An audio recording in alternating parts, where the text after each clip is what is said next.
What's going on, everybody? This is your boy Man Up right here. What I'm doing right now is basically, I guess you could say, finna give my thoughts on the Washington Redskins versus the Houston Texans. Alrighty.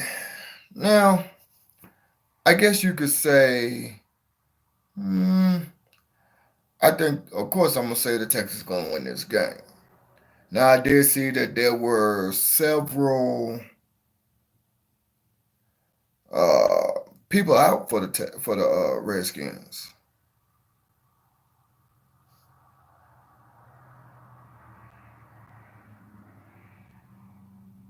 Excuse me, here, sorry about that. Doing something behind the scenes real quick.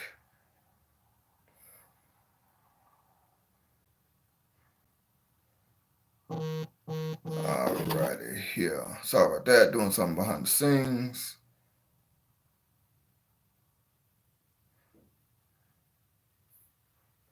Okay, sorry about that.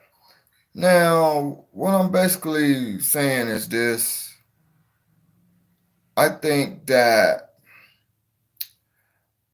the Texans versus the Washington Redskins, it's going to be a game that's going to prove to everyone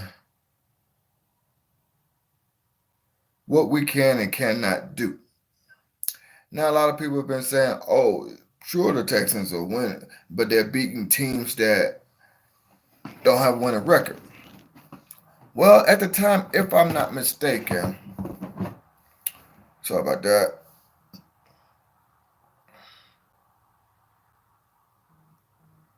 Ah, sorry about that, y'all. Came a little bit unprepared, and I'm trying to get things taken care of. So I do apologize. Give me one moment here.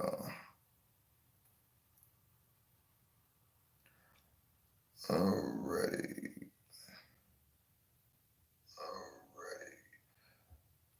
Getting a little bit of feedback. 1 second here. Okay.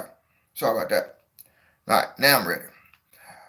Okay, now I promise no more interruptions. At least I hope no more interruptions. Okay, now what I'm basically saying is this. A lot of people are saying, our wins against the Redskins, excuse me, against all these six wins in a row, well, they've been against teams that haven't been doing anything. Well, at the time we beat these teams, they had winning records. Now, what they're doing afterwards, mm, like for example, when we beat Miami, they was 5-4. That's a winning record. No, I'm sorry, they were 4-3. I'm sorry, 4-3. That's a winning record. When we beat the Cowboys, they wasn't they. If I'm not mistaken, with the Cowboys, their record was 500. If I'm not mistaken, at the time. Then we beat them. They put them under 500. Uh, Jacksonville Jaguars. No, their record ain't nothing. But remember, that's called Saxonville. That's what what I'm saying, they got almost to the Super Bowl last year because of their defense. But all I'm saying is this: this game tomorrow afternoon, uh, it's going to prove what we can and cannot do. Of course, I'm gonna have my Texans winning 26-21. I'm just gonna throw that out there. I think 26-21. Now, also too, what I think is going to end up happening is this: with this win, we're going to end up seeing how Bill O'Brien play calling goes. Because a lot of people saying the play calling has been suspect. Hey, it is what it is. I'm not saying it is. I'm not saying it's not suspect. It is what it is. Now, also too, what I think is going to end up happening is it's going to show everyone that we came off this bye. We did what we were supposed to. We studied our opponent. We made things happen. That's what it's going to show in my eyes. Now, if I'm wrong, I'm wrong. But that's what I think. Now, also, too, we're supposed to be getting some key players back, like Foreman. Well, he might not come back. He's back. He's able to practice now. He might not play this game. So we'll see. Some of our offensive lines coming back. One of our key linebackers is coming back as well. Defensive guy. So we're getting some people back from injury as well too. And from what I'm hearing, what I read, they have lost, some key players on that offensive line, the Washington Redskins, that is. So with that being said, what we're going to end up doing, I believe, is exposing that because we have a good defensive front. Our secondary might be a little suspect, not really. It just all depends, how things goes. But barring any major injuries to anybody on the Texans or the Redskins, I think we're going to end up dominating this game. And what I'm basically saying is, when we do play the Redskins, uh, I think that what the Texans going to end up doing is going into what is it, FedEx Field or whatever the stadium is called, because it's going to be, at Washington. But excuse me. But I think what it's going to end up doing is showing them, showing the whole world, some fans, national media as well, showing everybody what we can and cannot do. Showing everybody that them 6 wins in a row wasn't a fluke because a lot of people was upset, that we barely squeaked by Denver. And I think that you're not going to win every game the way you want to win every game. You're not. That's just how it goes. You're not going to win every game that way. You know what I'm saying? Yeah, I think we should have blew out the Broncos, but a win's a win. Don't complain about it. You got it. You could have lost the game instead of being 6 in a row. Instead of being 6-3, you could be 5-4 going until you bye, and that's never a good thing. So with that, we're going to our bye on a 6 game win streak, which we are the second team in NFL history to do that. The 1970 New York Giants did it, started 0-3, and then won 6 in a row. So if we win 7 in a row, then we'll be the second team to do that. The 1925 New York Giants started 0-3 and won 7 in a row. So with all that being said, what I'm basically saying is this. It's time for the Texans to show everybody that these wins are not a fluke. Now, also too, there's been some talk about DJ Swearinger uh, hitting back at the Texans. Now, my personal opinion, I don't think he was really hitting back at the organization. I think he had basically something to say to Bill O'Brien. And what I mean by that is Bill O'Brien basically didn't want DJ Swearinger. I thought he played for the Texans okay. I'm not gonna say good or bad, but I thought he was pretty decent. My personal opinion. If I'm wrong, I'm wrong. I can stand to be corrected. You know what I'm saying? So I think he played pretty good. Now, also too, what I think it's going to end up happening, excuse me, is that the Texans is going to come in with a win. It's not going to be a blowout. It's going to be a close game. It's going to it's going to be a one-score game. We're going to win by one score or less. You know what I'm saying? It is what it is. You know what I'm saying? I'd rather win like that. And then on top of that, the rest of Washington Redskins is 6-3 as well. So they got a winning record. Well, basically the same exact record as we got. But um,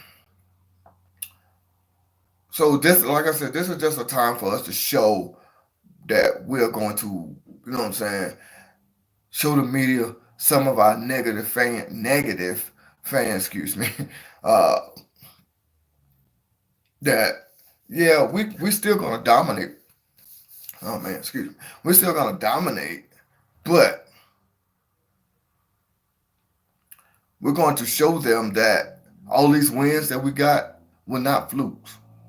I think that we're going to say, okay, I think Deshaun Watson is going to let loose in this game. Yeah, they got Josh Norman, which is not a bad corner. DJ Swearinger, which is not a bad safety. Um, I can't think of the other defensive guy they got. I mean, they don't have a bad team. And I really think how we're going to beat the Washington Redskins is short passes, short intermediate passes, along with the run game. Unless it's wide open down the field or something, yeah. But I think how we're going to beat them is the short intermediate passes and the run game. That's just basically how it is. How we're going to do this. So, with that being said, like I said, my prediction is going to be the score is going to be 26-21. I also think that Deshaun Watson and DeAndre Hopkins, it's going to have to be the reason why we win this game. You know, hopefully, somebody else step up. Uh, uh, Demarius Thomas, he said he got the playbook down a whole lot better than what he had at first. So hopefully, what I'm saying, he steps up and he makes it happen. You know what I'm saying? And if he don't, it's to me in my eyes, it's still understandable. It's still very much understandable if he don't, because he's still kind of new into this. Well, with Bill O'Brien and our system. So I say after this game, he should somewhat have it down. No more excuses after that. If he have it down in this game, great. But after this game, I think he should have it down packed. Oh, excuse me, sorry. Thought my daughter was walking by. But now also too with Lamar Miller and Alfred Blue. Now I know Bill O'Brien said that he he don't want to use Lamar Miller that much. He don't want to work him like a workhorse, so he been using Alfred Blue a little bit more lately. Now we have seen Alfred Blue break out some decent runs, this season. So I think that with that 1-2 punch combination, I think we'll be okay in the running game. Yes, they're going to try to stop our run game, which is what they're paid to do. But I think we're going to be okay. We don't have to break out the big yardage. I mean, that'll be wonderful if we do. But I think a little 4, 5, 6 yards here and there is all you need to establish the run game. And of course, every now and then you might break off a good one, a good 10, 15-yard run. You know what I'm saying? You're going to break those off every now and then if you stay consistent with the run game. So once we do that, I think we'll be okay.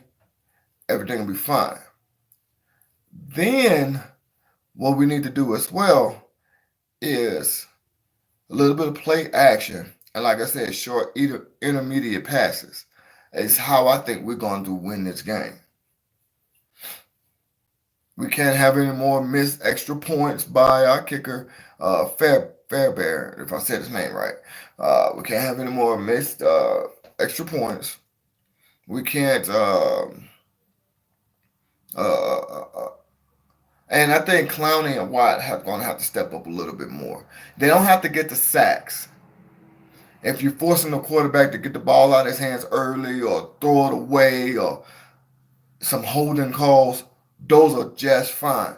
They are paid for those reasons as well too. They're not always paid for sacks. They're also paid, for you to for all those extras as well too.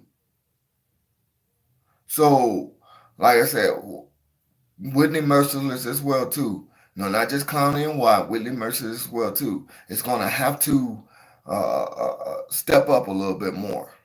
Because Adrian Peterson as well too. I think this is a little bit of a revenge game for Adrian Peterson, because when he was a free agent, he twice before he went to Arizona Cardinals, And before he went to the New Orleans Saints, he wanted the Cowboys and the Texans to pick him up. Nobody did. Those two teams didn't because he's from Texas, so he wanted to play for his home state. They didn't. So I think it's just a little bit of a revenge game for him. To show that, hey, you should have got me. I'm still, can do this. Now, so I'm gonna go ahead and end this video, but I did want to go out there and just say, go out on a limb and say the Texans win this game by a score, by one score uh, or less, and we are going to need some of those tackles for losses, some of those holding calls that, when they trying to stop White and Clowney. Like I said, defensive guys get paid for that stuff as well too, not just the sacks. A lot of people don't think about that. Don't think about that as well too. When you pressing the quarterback, make him throw the ball early and his timing is off, or you force him out the pocket and he has to throw the ball away. Those are plays as well too that defensive guys get paid for as well too. Uh, So I think that would be okay on that part. But my main thing, I think how we're gonna win this game is on the offense with the combination of the run game and Hopkins. That's how we're gonna win this game. Plain and simple. Now with that being said, I am your boy Man Up, chunking the deuce, representing them Houston Texans right there. Y'all know what to do. Stay tuned and watch that game tomorrow afternoon. Houston Texans versus Washington Redskins at FedEx Field. Excuse me. I think it's called FedEx Field. But anyway, it's going to be in Washington. Uh, See if our winning streak can get extended to 7. This is your boy Man Up. Got to chunk the deuce.